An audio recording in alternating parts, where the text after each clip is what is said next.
ನಮಸ್ಕಾರ. ನ್ಯೂಸ್ 18 ಡಿಜಿಟಲ್ಗೆ ಸ್ವಾಗತ. ನಾನು ಧನುಶ್ರೀ ಪೂಜಾರಿ. ವೀಕ್ಷಕರೇ, ಪ್ರತಿಯೊಬ್ಬ ನಾಯಕ ನಟನಿಗೂ ಕೂಡ ಪ್ರತಿಯೊಬ್ಬರಿಗೂ ಕೂಡ ಅಭಿಮಾನಿಗಳು ಅನ್ನುವಂಥದ್ದಿದ್ದೇ ಇರ್ತಾರೆ. ಫಾರ್ ಎಕ್ಸಾಂಪಲ್, ಒಬ್ಬ ನಾಯಕ, ರಾಜಕೀಯ ನಾಯಕ, ಆತನಿಗೂ ಕೂಡ ಅಭಿಮಾನಿಗಳು ಇರ್ತಾರೆ. ಅದಾದ ಮೇಲೆ ನಟ ನಟಿಯರು, ಅವ್ರಿಗೂ ಕೂಡ ಒಂದಷ್ಟು ಅಭಿಮಾನಿ ಬಳಗ ಇರುತ್ತೆ. ಎಲ್ಲಾದ್ರೂ ನಾವು ಅಭಿಮಾನಿಗಳನ್ನ ಭೇಟಿಯಾದಂತಹ ಸಂದರ್ಭದಲ್ಲಿ ನಟ ನಟಿಯರು ಅಭಿಮಾನಿಗಳು ನಟರ ಬಗ್ಗೆ ಘೋಷಣೆ ಕೂಗುವುದು ಸರ್ವೇ ಸಾಮಾನ್ಯ. ಹಾಗೆಯೇ ಈ ಕ್ರಿಕೆಟ್ ಪ್ರೇಮಿಗಳಂತೂ ಕೇಳೋದೇ ಬೇಡ. ಸ್ಟೇಡಿಯಂ ನಲ್ಲಿ ಪ್ರತಿ ಬಾರಿ ತಮ್ಮ ನೆಚ್ಚಿನ ಆಟಗಾರನ ಹೆಸರನ್ನ ಕೂಗಿ ಕರೆಯುವಂಥದ್ದು, ಅಥವಾ ವಿರುದ್ಧವಾಗಿರುವಂತಹ ತಂಡಗಳನ್ನ ಹೀಯಾಳಿಸೋದು, ಅಥವಾ ಅವರಿಗೆ ಕಾಮಿಡಿ ಮಾಡುವಂಥದ್ದು, ಆ ಆಟಗಾರರನ್ನ ಕೆಣಕೋ ಕೆಲಸ ಮಾಡುವಂಥದ್ದು ಪದೇ ಪದೇ ಸ್ಟೇಡಿಯಂಗಳಲ್ಲಿ ಪಂದ್ಯ ಆಗುವಂತಹ ಸಂದರ್ಭದಲ್ಲಿ ಆಗ್ತಾನೆ ಇರತ್ತೆ. ಬಟ್ ಅದು ಅತಿರೇಕಕ್ಕೆ ಯಾವತ್ತೂ ಹೋಗಬಾರದು. ಫಾರ್ ಎಕ್ಸಾಂಪಲ್, ನಾವು ಭಾರತ ತಂಡದ ವಿರುದ್ಧವಾಗಿ ಯಾವುದೇ ಒಂದು ಬೇರೆ ತಂಡ ಆಟ ಆಡುವಂತಹ ಸಂದರ್ಭದಲ್ಲಿ ಒಬ್ಬ ಆಟಗಾರನ ಅಭಿಮಾನಿ ಆಗಿರುವಂತಹ ವ್ಯಕ್ತಿ ಏನಿದ್ದಾನೆ, ಆತ ಕೊಹ್ಲಿ ಕೊಹ್ಲಿ ಕೂಗುವಂಥದ್ದು ಅಥವಾ ಧೋನಿಗೆ ಒಂದು ಹುರಿದುಂಬಿಸುವಂತಹ ಕೆಲಸವನ್ನ ಮಾಡುವಂತದ್ರಲ್ಲಿ ತಪ್ಪೇನಿಲ್ಲ. ನಿರ್ಭೀತ, ನಿಷ್ಪಕ್ಷಪಾತ, ವಿಶ್ವಾಸಾರ್ಹ ಸುದ್ದಿಗಳಿಗೆ ಹೆಸರಾಗಿರುವ ನ್ಯೂಸ್ 18 ಕನ್ನಡ ಈಗ ಆಪ್ನಲ್ಲೂ ಲಭ್ಯವಿದೆ.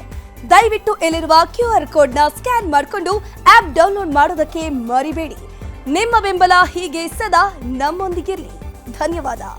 ಬದಲಾಗಿ ಭಾರತದ ವಿರುದ್ಧವಾಗಿ ಯಾವ ತಂಡ ಆಟ ಆಡ್ತಿದೆ ಅದನ್ನ ಹೀಯಾಳಿಸುವಂಥದ್ದು, ಆ ತಂಡಕ್ಕೆ ಕೆಣಕುವಂತಹ ಕೆಲಸ ಮಾಡುವಂಥದ್ದು ಅಷ್ಟು ಮಟ್ಟಿಗೆ ಸರಿಯಲ್ಲ. ಆದ್ರೆ ಈ ಮೊನ್ನೆ ಒಂದು ದುಬೈನಲ್ಲಿ ಇಂಟರ್ನ್ಯಾಷನಲ್ ಸ್ಟೇಡಿಯಂ ನಲ್ಲಿ ಆಗಿರುವಂತಹ ಒಂದು ಘಟನೆ ಈಗ ಭಾರಿ ಸಂಚಲನಕ್ಕೆ ಕಾರಣ ಆಗಿದೆ. As well as video viral ಆಗ್ತಾ ಇದೆ, ಚರ್ಚೆಗೂ ಕೂಡ ಗ್ರಾಸ ಆಗಿರುವಂತದ್ದು. ಹಾಗಾದ್ರೆ ಅಲ್ಲಿ ಏನಾಗಿದೆ? ದುಬೈನ ಇಂಟರ್ನ್ಯಾಷನಲ್ ಸ್ಟೇಡಿಯಂ ನಲ್ಲಿ ಆಗಿರುವಂತಹ ಘಟನೆ ಏನು ಅನ್ನುವಂಥದ್ದು ನಿಮ್ಗೆ ಈಗಾಗಲೇ ಕೆಲವರಿಗೆ ಮಾಹಿತಿ ಗೊತ್ತಿರಬಹುದು, ಇನ್ನು ಕೆಲವರಿಗೆ ಗೊತ್ತಿಲ್ಲದಿರೋರಿಗೆ ನಾನು ಅದನ್ನ ಹೇಳ್ತಾ ಹೋಗ್ತೀನಿ. ಹೌದು, ಏಷ್ಯಾ ಕಪ್ ನ ಸೂಪರ್ 4 ಪಂದ್ಯದ ವೇಳೆ ಭಾರತೀಯರನ್ನ ಪಾಕಿಸ್ತಾನದ ಇಬ್ಬರು ಆಟಗಾರರು ಕೆಣಕಿದ್ದಾರೆ. ಇಲ್ಲಿ ಅಭಿಮಾನಿಗಳೆಲ್ಲ ಕೆಣಕಿರೋದು ಬದಲಾಗಿ ಪಾಕಿಸ್ತಾನದ ಆಟಗಾರರು. ಪ್ರತಿ ಬಾರಿ ಇಂಡಿಯಾ ವರ್ಸಸ್ ಪಾಕ್ ಆಟ, ಯಾವಾಗ ಕ್ರಿಕೆಟ್ ಆಟ ಇರುತ್ತೆ ನೋಡಿ, ಆ ಸಂದರ್ಭದಲ್ಲಿ ಇಂತಹ ಘಟನೆಗಳು ಆಗಾಗ ಆಗ್ತಾನೆ ಇರುತ್ತೆ. ಎಸ್ಪೆಷಲಿ ಈ ಪಾಕಿಸ್ತಾನದ ಆಟಗಾರರು, ಕ್ರಿಕೆಟ್ ಆಟಗಾರರು ಏನಿದ್ದಾರೆ, ಆಗಾಗ ಭಾರತೀಯ ಕ್ರಿಕೆಟ್ ಆಟಗಾರರನ್ನ ಕೆರಳಿಸುವಂತಹ ಕೆಲಸವನ್ನ ಮಾಡ್ತಾನೆ ಇರ್ತಾರೆ. ಪ್ರತಿ ಬಾರಿ ಪ್ರತಿ ಆಟದಲ್ಲೂ ಕೂಡ ಪ್ರತಿಯೊಬ್ಬ ಆಟಗಾರನನ್ನು ಕೂಡ ಭಾರತದ ಆಟಗಾರರಿಗೆ ಪಾಕಿಸ್ತಾನದ ಆಟಗಾರರು ಈ ರೀತಿ ಕೆಣಕುವಂಥದ್ದು, ಹೀಯಾಳಿಸುವಂಥದ್ದು ಪದೇ ಪದೇ ಆಗ್ತಾ ಇರತ್ತೆ. ಅದಕ್ಕೆ ಪ್ರತ್ಯುತ್ತರವಾಗಿ ಭಾರತ ತಂಡದ ಆಟಗಾರರು ಕರೆಕ್ಟ್ ಆಗಿ ಪಂದ್ಯವನ್ನ ಗೆಲ್ಲೋ ಮೂಲಕ ಅವರಿಗೆ ಏಟನ್ನ ಕೊಟ್ಟಂತ ರೀತಿಯ ಉತ್ತರವನ್ನ ಕೊಟ್ಟಿದ್ದಾರೆ. ಸೊ ಅದು ಒಂದ್ ಕಡೆ. ಸೊ ಇಲ್ಲಿ ಈ ಪಾಕಿಸ್ತಾನ ಆಟಗಾರರು, ಇಬ್ಬರು ಆಟಗಾರರು ಕೆಣಕಿರುವಂತಹ ರೀತಿ ಯಾವ ರೀತಿ ಇದೆ ಅಂತಂದ್ರೆ, ಈಗ ಅವರಿಗೆ ಅದು ಮುಳುವಾಗಿದೆ. ಆ ಇಬ್ಬರು ಆಟಗಾರರನ್ನ ಬ್ಯಾನ್ ಮಾಡಬೇಕು ಅಂತ BCCI ಏನಿದೆ ಅದೀಗ ಕಂಪ್ಲೇಂಟ್ ಅನ್ನ ಕೊಟ್ಟಿದೆ, ದೂರನ್ನ ಕೊಟ್ಟಿರುವಂತದ್ದು ಈ ಇಬ್ಬರು ಪಾಕಿಸ್ತಾನದ ಆಟಗಾರರ ವಿರುದ್ಧವಾಗಿ. ಹಾಗಾದ್ರೆ ಈ ಇಬ್ಬರು ಯಾರಪ್ಪ ಅಂತಂದ್ರೆ, ಪಾಕಿಸ್ತಾನದ ಆಟಗಾರ ಹಾರಿಸ್ ರೌಫ್ ಮತ್ತು ಸಾಹಿಬ್ಜಾದಾ ಫರ್ಹಾನ್ಗೆ ಈಗ ಬ್ಯಾನ್ ಭೀತಿ ಎದುರಾಗಿದೆ. ಟೀಮ್ ಇಂಡಿಯಾದ ವಿರುದ್ಧ ಆಟಗಾರರು ಕ್ರೀಡಾ ನಿಯಮಗಳನ್ನ ಉಲ್ಲಂಘನೆ ಮಾಡಿದ್ದಾರೆ ಅಂತ ಇಲ್ಲಿ BCCI ಏನ್ ಮಾಡಿದೆ, ಒಂದು ಔಪಚಾರಿಕವಾಗಿ ದೂರನ್ನ ದಾಖಲಿಸಿರುವಂತದ್ದು. ದೂರಿನಲ್ಲಿ ಭಾರತೀಯ ಮಂಡಳಿಯು ವಿಡಿಯೋ ತುಣುಕನ್ನ ಕೂಡ ಸಾಕ್ಷ್ಯವಾಗಿ ನೀಡಿದೆ. ಯಾಕಂದ್ರೆ ಈ ವಿಡಿಯೋ ಏನಿದೆ ಈಗ ವಿಶ್ವದಾದ್ಯಂತ ಹಲ್ಚಲ್ ಎಬ್ಬಿಸ್ತಾ ಇದೆ, ಆಸ್ ವೆಲ್ ಆಸ್ ವಿಶ್ವದಾದ್ಯಂತ ಚರ್ಚೆಗೂ ಕೂಡ ಗ್ರಾಸ ಆಗಿರುವಂತದ್ದು. ಬಿಕಾಸ್ ಹ್ಯಾರಿಸ್ ಮಾಡಿರುವಂತಹ ಒಂದು ಕೈ ಸನ್ನೆ ಏನಿದೆ ಅದೀಗ ಯುದ್ಧದ ವಿಚಾರವನ್ನು ಕೂಡ ಇಲ್ಲಿ ಮುನ್ನೆಲೆಗೆ ತಂದಂತೆ ಕಾಣಿಸ್ತಾ ಇದೆ. ದುಬೈ ಇಂಟರ್ನ್ಯಾಷನಲ್ ಸ್ಟೇಡಿಯಂ ನಲ್ಲಿ ಏಷ್ಯಾ ಕಪ್ ಪಂದ್ಯಾವಳಿ ಆಗ್ತಾ ಇದೆ, ಕ್ರಿಕೆಟ್ ಪಂದ್ಯಾವಳಿ ಆಗ್ತಾ ಇದೆ. ಈ ಸಂದರ್ಭದಲ್ಲಿ ಸೂಪರ್ 4 ಪಂದ್ಯದ ಸಂದರ್ಭದಲ್ಲಿ ಪಾಕಿಸ್ತಾನ ವರ್ಸಸ್ ಇಂಡಿಯಾ ಮುಖಾಮುಖಿ ಆಗಿರುತ್ತೆ. ಆ ಪಂದ್ಯದಲ್ಲೂ ಕೂಡ ಭಾರತ ಅಜೇಯವಾಗಿ ಗೆದ್ದು ಬೀಗಿದೆ. ಸೊ ಗೆದ್ದು ಬೀಗೋ ಮೂಲಕನೇ ಈ ಇಬ್ರು ಆಟಗಾರರಿಗೂ ಕೂಡ ಒಂದು ಕೌಂಟರ್ ಅನ್ನ ಕೊಟ್ಟಿದೆ ಒಂದ್ ಕಡೆ. ಆದ್ರೆ ಇಬ್ರು ಆಟಗಾರರು ಕೂಡ ನಿಯಮವನ್ನ ಉಲ್ಲಂಘನೆ ಮಾಡಿರುವಂತದ್ದು ಇಲ್ಲಿ ಎದ್ದು ಕಾಣಿದೆ. ಬಿಕಾಸ್ ಇವರು ಮಾಡಿರುವಂತಹ ಕೈ ಸನ್ನೆ ಏನಿದೆ ಈಗ ವಿಶ್ವದಾದ್ಯಂತ ಚರ್ಚೆಗೆ ಗ್ರಾಸವಾಗಿರುವಂತದ್ದು. ಸ್ಟೇಡಿಯಂ ನಲ್ಲಿ ಭಾರತೀಯ ಅಭಿಮಾನಿಗಳು ಮೊದಲಿಗೆ ಕೊಹ್ಲಿ ಕೊಹ್ಲಿ ಅಂತ ಕೂಗ್ತಾರೆ, ಜೈ ಕೊಹ್ಲಿ ಅಂತ ಕೂಗ್ತಾರೆ. ಆ ಸಂದರ್ಭದಲ್ಲಿ ಹ್ಯಾರಿಸ್ ಏನ್ ಮಾಡ್ತಾನೆ, ಹ್ಯಾರಿಸ್ ರೌಫ್ ಕೈ ಸನ್ನೆ ಮೂಲಕ ಫೈಟರ್ ಜೆಟ್ ಹಿಂಗ್ ಹೋಗೋದು, ಅದನ್ನ ಬೀಳಿಸುವಂತ ಒಂದು ಕೈ ಸನ್ನೆಯನ್ನ ಮಾಡಿದ್ದಾನೆ. ಅಂದ್ರೆ ಪಹಲ್ಗಾಮ್ ದಾಳಿ ನಂತರ ಪಾಕಿಸ್ತಾನ ವಿರುದ್ಧವಾಗಿ ಯುದ್ಧ ಆಗತ್ ನೋಡಿ ಭಾರತ ಮತ್ತು ಪಾಕಿಸ್ತಾನದ ಮಧ್ಯ. ಆ ಸಂದರ್ಭದಲ್ಲಿ ಪಾಕಿಸ್ತಾನ ಆಗಿಂದ ಈಗ್ಲೂ ಕೂಡ ಒಂದ್ ಮಾತನ್ನ ಹೇಳ್ಕೊಂಡ್ ಬರ್ತಾ ಇದೆ, ಏನಪ್ಪಾ ಅಂತಂದ್ರೆ, ನಾವು ಭಾರತದ 6 ಫೈಟರ್ ಜೆಟ್ ಗಳನ್ನ ಒಡಿಸ್ ಮಾಡಿದೀವಿ ಅಂತ ಹೇಳಕ್ಕೆ ಕೊಡ್ತಾ ಇದೆ, ಬಿಟ್ರೆ ಪ್ರೂಫ್ ಎಲ್ಲೂ ಇಲ್ಲ.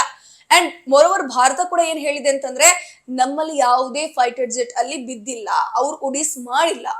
ನಮ್ಮ ಫೈಟರ್ ಜೆಟ್ ಏನಿದೆ ಸೇಫ್ ಆಗಿ ನಮ್ಮ ಭಾರತದ ಲ್ಯಾಂಡ್ ಅಲ್ಲೇ ಲ್ಯಾಂಡ್ ಆಗಿದೆ ಅನ್ನುವಂಥದ್ದು ನಮ್ಮ ಭಾರತೀಯರು ಭಾರತದ ಒಂದು ಸೇನಾಧಿಕಾರಿಗಳು ಕೂಡ ಕನ್ಫರ್ಮ್ ಮಾಡಿದ್ದಾರೆ. ಆದ್ರೂ ಕೂಡ ಪಾಕಿಸ್ತಾನದವರು ಅವರ ನರಿ ಬುದ್ಧಿಯನ್ನ ಮಾತ್ರ ನಿಲ್ಲಿಸಿಲ್ಲ. ಇಲ್ಲೂ ಕೂಡ ಪಾಕಿಸ್ತಾನದವರು ದುಬೈನ ಇಂಟರ್ನ್ಯಾಷನಲ್ ಸ್ಟೇಡಿಯಂನಲ್ಲಿ ಭಾರತ ವರ್ಸಸ್ ಪಾಕಿಸ್ತಾನ ಪಂದ್ಯ ಆಗುವಂತಹ ಸಂದರ್ಭದಲ್ಲಿ ಕ್ರಿಕೆಟ್ ಮ್ಯಾಚ್ ಆಗುವಾಗ ಈ ಹ್ಯಾರಿಸ್ ಏನಿದ್ದಾನೆ, ಹ್ಯಾರಿಸ್ ರೌಫ್ ಎನ್ನುವಾತ ಕೈ ಸನ್ನೆ ಮೂಲಕ ಫ್ಲೈಟ್ ಹೋಗುವಂಥದ್ದು ಅಥವಾ ಫೈಟರ್ ಜೆಟ್ ಹೋಗುವಂಥದ್ದು, ಅದಾದ್ಮೇಲೆ ಉಡೀಸಾಗಿ ಕೆಳಗಡೆ ಬೀಳುವಂಥದ್ದು ಕೈ ಸನ್ನೆ ಮೂಲಕ ಮಾಡಿದ್ದಾನೆ. ಈತ ನಮ್ಮ ವಿರುದ್ಧವಾಗಿ ಕೂಡ ಈಗ ಬ್ಯಾನ್ ಆಗುವಂತಹ ಚಾನ್ಸಸ್ ಜಾಸ್ತಿ ಇದೆ. ಇನ್ನೊಂದು, ಭಾರತದ ವಿರುದ್ಧ ಅರ್ಧಶತಕ ಬಾರಿಸಿದ ಬಳಿಕ ಸಾಹಿಬ್ ಇಜಾದ್ ಫರ್ಹಾನ್ ಅನ್ನುವಾತ ಗನ್ ಶಾಟ್ ಅನ್ನ ಮಾಡೋ ಮೂಲಕ, ಅಂದ್ರೆ ಕೈ ಸನ್ನೆ ಮೂಲಕ ಗನ್ ಶಾಟ್ ಮಾಡೋ ಮೂಲಕ ಅದನ್ನ ಸೆಲೆಬ್ರೇಟ್ ಮಾಡಿದಾನೆ. ನಾನು ಹಾಫ್ ಸೆಂಚುರಿ ಮಾಡಿದೆ ಅಂತ ಕೈ ಸನ್ನೆ ಮೂಲಕ ಗನ್ ಶಾಟ್ ತೋರಿಸುವ ರೀತಿ ಆತ ಬಿಂಬಿಸಿರುವಂತದ್ದು. ಸದ್ಯಕ್ಕೆ ಇದು ಎರಡೂ ಕೂಡ ಇಂಥ ವರ್ತನೆ ಆಟದ ಉತ್ಸಾಹಕ್ಕೆ ವಿರುದ್ಧವಾಗಿದೆ.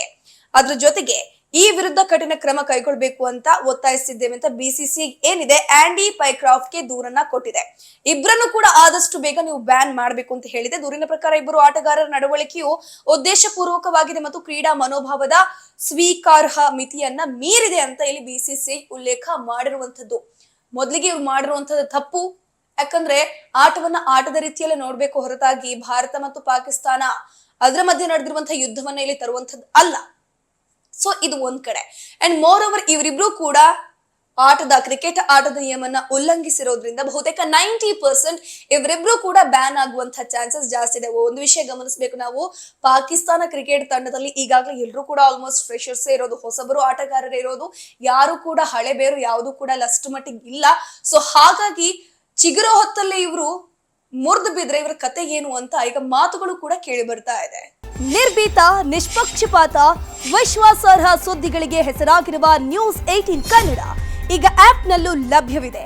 ದಯವಿಟ್ಟು ಇಲ್ಲಿರುವ QR ಕೋಡ್ನ ಸ್ಕ್ಯಾನ್ ಮಾಡಿಕೊಂಡು ಆಪ್ ಡೌನ್ಲೋಡ್ ಮಾಡೋದಕ್ಕೆ ಮರಿಬೇಡಿ. ನಿಮ್ಮ ಬೆಂಬಲ ಹೀಗೆ ಸದಾ ನಮ್ಮೊಂದಿಗಿರಲಿ. ಧನ್ಯವಾದ.